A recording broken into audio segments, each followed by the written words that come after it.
Prime Minister Dr. Wael Halaqi underlines the important role played by social and popular activities in confronting aggressive Wahhabi thought.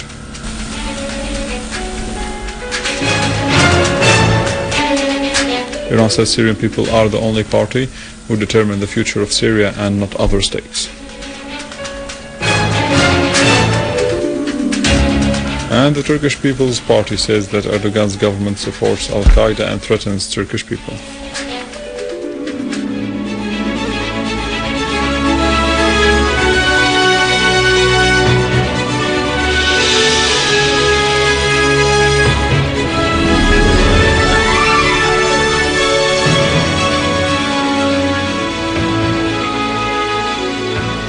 Good afternoon, this is news in English from the Syrian Arab television in Damascus. Prime Minister Wael Halaqi stressed that the constructive role of the popular and social bodies nationwide in confronting the aggression and belittling the malicious Wahhabi ideology. During receiving today a delegation of popular bodies in Hadar area in Haramoun Mountain, Damascus countryside, Premier al-Halaqi stressed the role of these bodies in consolidating the national unity along with curbing the Takfiri ideology.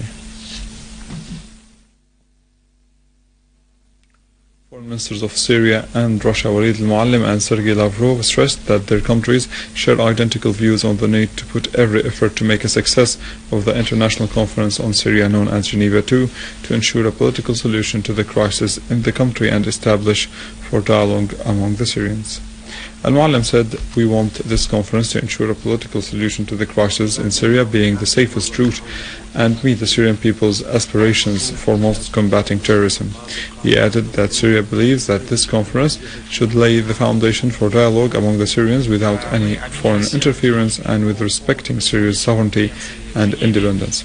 For his part, Russian Foreign Minister Sergei Lavrov said that during the talks we highlighted our common position that the goal of Geneva II conference is to end the bloodshed and prevent Syria turning into a hotbed for international terrorism. Lavrov added it is irresponsible to make such accusation without a clear evidence, which were issued during the donors' conference in Kuwait, referring that on the other hand, a statement by the United Nations Human Rights Commission highlighting the crimes of murder and executions committed by the gunmen in northern Syria.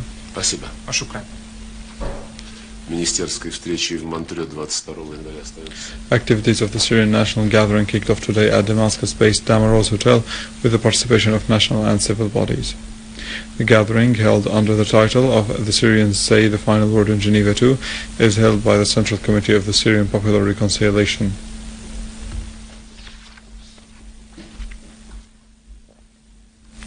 The Russian Foreign Ministry voiced concern over the reports provided by the United Nations High Commissioner for Human Rights, Nevi Pillay, regarding mass executions carried out by armed terrorist groups in Syria. In a statement, the Foreign Ministry said that the Russian government strongly denounces the acts of murder and executions carried out by armed groups in Syria, particularly the Islamic State of Iraq and the Sham, the ISIS. The statement said that, as the statements of Pillay indicate, civilians have been executed in the provinces of Aleppo, Idlib and Raqqa, in addition to executions of journalists and entire families, with these crimes even affecting a children's hospital, which the ISIS members use as a base. The ministry shared Pillay's opinion that such acts constitute violation of human rights and international norms, and these are accomplices.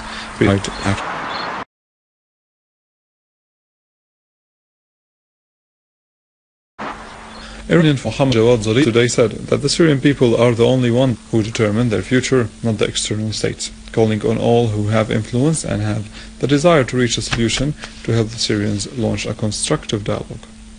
In a press conference with his Senegal's counterpart Manakir Nadia in Tehran, Zarif asserted that the talks held during his latest tour were very constructive. The Iranian foreign minister concluded that his tour to a number of regional countries on Friday, which covered Lebanon, Iraq, Jordan, Syria and Russia.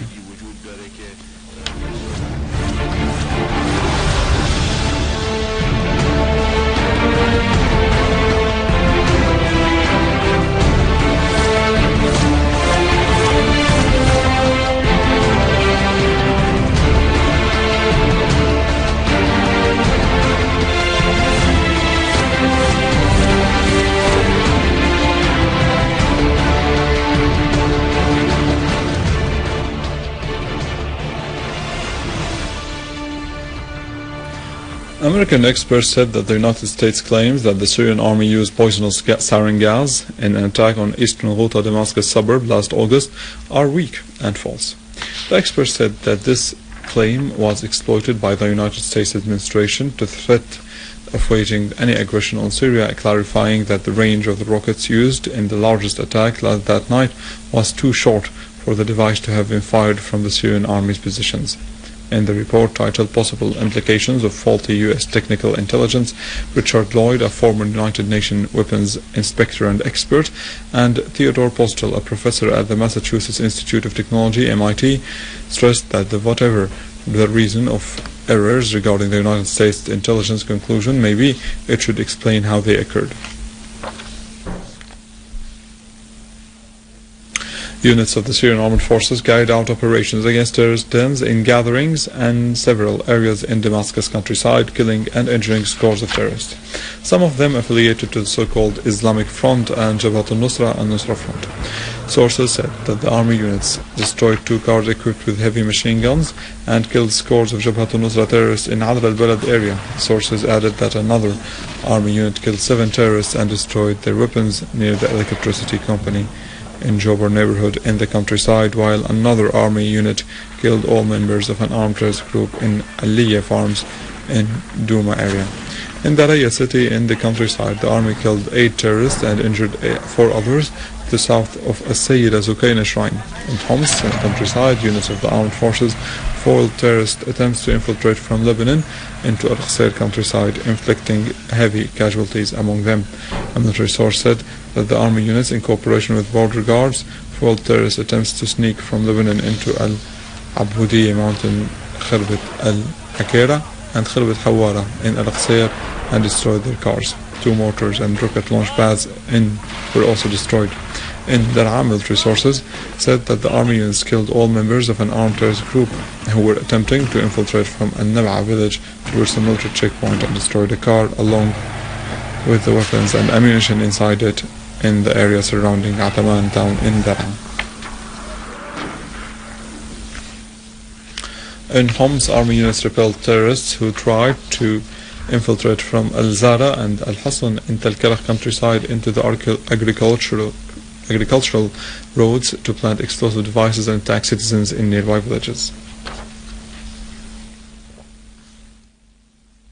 Syrian army units also repelled an infiltration attempt by an armed terrorist group from Ain Tarma area. A military source said that the units attacked al-Nusra members in the area, inflicting heavy losses upon them, killing and wounding several members of the group. The dead included non-Syrian terrorists. The People's Party, the largest opposition party in Turkey, emphasized that Erdogan is involved in supporting terrorism in Syria. Member of the party, Chavak Payev, said in a speech he made before the Turkish parliament that Erdogan's government contributed to the entry of al-Qaeda organization to Syria and offered it financial and military support.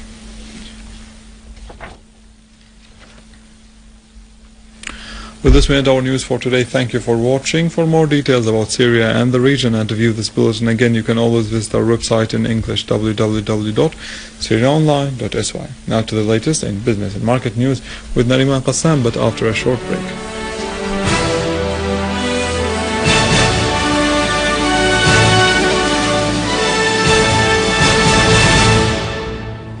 Ladies and gentlemen, good afternoon. Sueda Governorate has produced about 68 tons of olive after using the organic farming way. The head of the Agricultural Extension Department said that about 65 tons of olives have been pressed, as the produced amounts were not processed chemically in any stage during the production, asserting the importance of circulating organic farming to include larger areas. The Regional Planning Directorate in Latakia Governorate affirmed that the small and middle projects are able to work in the economic and industrial development fields and meet the local demand. On the other hand, the Directorate showed that the projects produced provide the local market with the basic needs and have the ability to overcome the obstacles during the economic crisis. The Director General of the Establishment of Seeds Multiplication said that the production plan for this year includes producing 2,075 tons of wheat. and 25,000 of barley, in addition to producing 1,000 tons of other cereals and 20,000 tons of cotton seeds. Furthermore, he indicated that the plan also includes producing sugar beet seeds, as the local need of this crop is estimated at 4,333 international units. The direct foreign investment in China rose 5.25% during 2013, as the Chinese Ministry of Commerce declared that the direct foreign investment in 2013 reached $590 billion. The ministry spokesman said that the foreign investment have increased 3.3% in December 2013 compared to the previous years, as the foreign investment in the services sector increased 15%. The industrial sector index in Turkey declined 102 points last December, according to the Central Bank of Turkey. Moreover, the Turkish economy have lost $20 billion since the beginning of the corruption scandal investigations that hit Erdogan's government and his son Bilal and other governmental officers. On the other hand, the Turkish lira dropped to the lowest level to reach 2.2 against the US dollar. Ladies and gentlemen, this was our economic news for today. Thank you for watching. Goodbye.